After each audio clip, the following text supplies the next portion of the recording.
a nice, smooth, easy, friendly ass kicking of Oklahoma State happened up there in Boulder. Colorado wins 52 to nothing against Oklahoma State. They really looked like a team that was there so they wouldn't get fined, that they didn't, get fined for forfeiting, because they had no business actually playing the game. And that's how it started the first drive, the first series. You can see it on the whole team. They were there because this is the last game on the season. This is the last game on the schedule. They came in 3-8, and this is kind of what they expected. It was senior day for Colorado.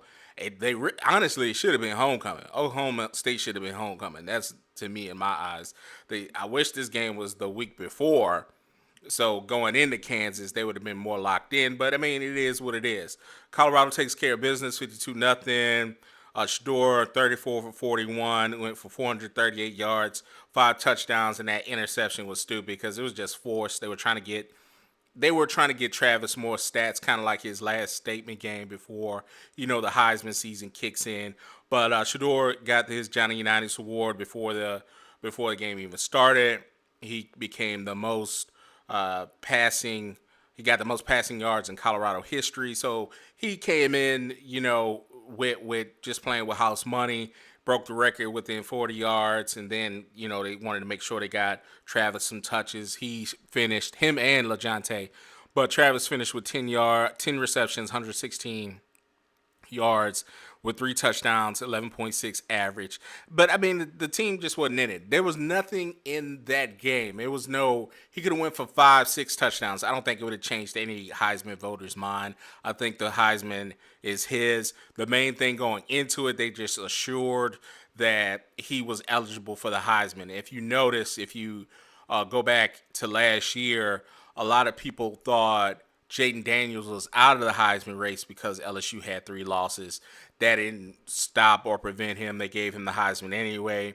So Colorado will have, 3 losses going into Heisman season. Now, there's a lot of hope trying to see if they're going to be in a conference game, championship game for the Big 12.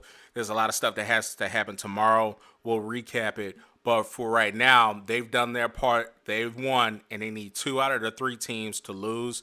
It's not necessarily a long shot, but it's nothing.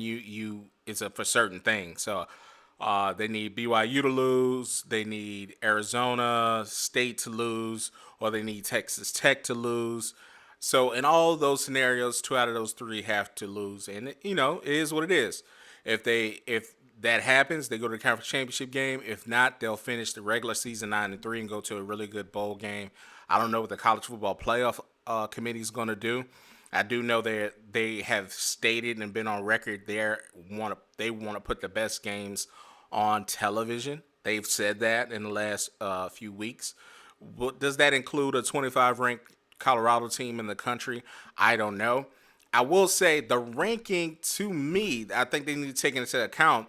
They were at 16 or 17 before their last loss against Kansas, who have gone on an absolute tear beating ranked teams.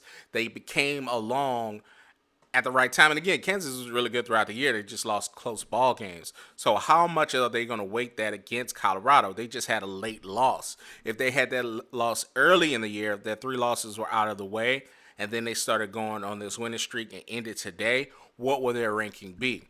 So is that something they can talk about or move into going into the next week? Tulane lost, so they were 17 in the country. They're going to be, to me, behind Colorado. Colorado's going to move up no matter what happens. So I think they'll be in the 10 to 19 ranking. Do you say, okay, we're going to give the 12 playoff spot to them, depending on what Boise State and Notre Dame and whoever else has to win? I think it's a compelling argument to me if they have a 3 loss team, but they have the Heisman winner and they have the quarterback that's going to go number 1 overall. I think there's a really, really good argument to make them anywhere between the 11th and 12th team in the country. Just because they may be ranked number 18 or 19, whatever the case may be, doesn't mean they're not better than, I don't know what, a 2 loss whatever team or a 3 loss whatever team. They've got 3 losses. Some people have 2. That you telling me they're not the better team. I think there's a compelling argument that could be made, but we'll see in the few weeks how it goes. I think Colorado's offense can definitely play with anybody in the country. The problem is if they get beat up, if it's a physical team, they've shown they've had problems with those teams throughout the league, throughout the season. Whether it's the loss to the Kansas State and Kansas, they got beat up in Nebraska. I think Nebraska didn't get beat up so much as in it was just a hostile game.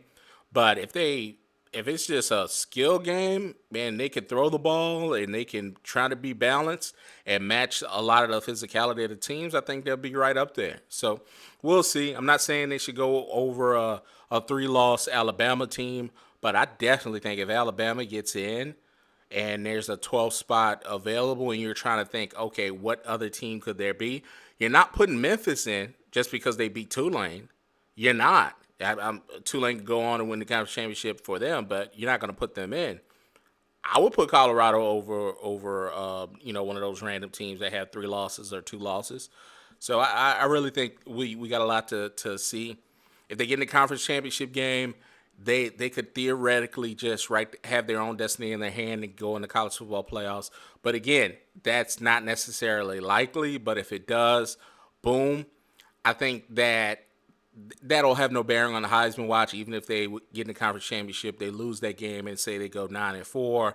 I think Travis's numbers speak for themselves. I don't think anything he did today changed anybody's mind. I think he's going to win the Heisman and go from there and be number 1 or number 2, number 3 pick in the draft, depending on who trades up and who trades out.